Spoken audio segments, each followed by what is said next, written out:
最近恒地創辦人李兆基離世，享年97歲啊！佢生前就曾經親自教導年輕人致富之道，我哋就一齊跟佢學下嘢啦。喺2010年，李兆基出席港大李兆基堂晚宴嘅時候，就向年輕人提到呢4點啦。第一就係年輕人要刻苦耐勞、勤奮勉力啊！正所謂吃得苦中苦，方為人上人啊！第二就係經濟未定，不宜早婚喎。李兆基就話啦，太早結婚咧就會有家庭負擔，要養兒育女，又要供書教學，好難有多餘錢，就好難可以大展拳腳噶啦。呢個咧都的確噶，因為咧當有咗小朋友之後啦，開支一定會大咗好多，再加上咧好多時理財嘅方向啦就會變咗係以小朋友嘅角度出發啦，主要都係以穩健為主，好難咧會再冇風險啦去大展拳腳噶。第三就係要有第一桶金，以錢揾錢啦。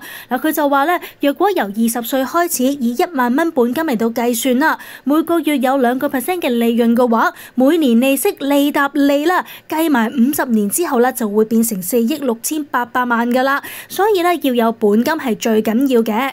佢所講嘅呢樣嘢咧就係經常都會同大家提到複式回報嘅重要性啊。如果唔知咩係複式回報嘅朋友咧，都可以去我之前嘅影片嗰度睇翻。最後李兆基咧就提醒，男嘅咧就最怕入錯行，女嘅咧就怕嫁錯郎啊。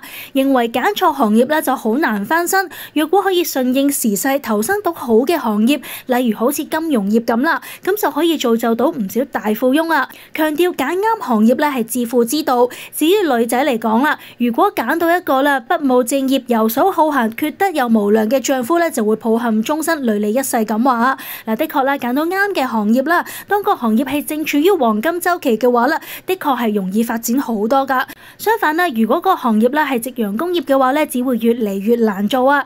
以上咧就係李兆基向年輕人分享嘅4點啦。唔知大家又覺得點呢？都歡迎可以喺留言區嗰度話俾我聽啊。如果大家都中意我呢類型嘅影片，就記得撳 like 同埋 subscribe， 仲有撳埋隔離嘅鐘仔，咁下次有新片咧就會即刻通知你噶啦。我哋下條片見咯噃，拜拜。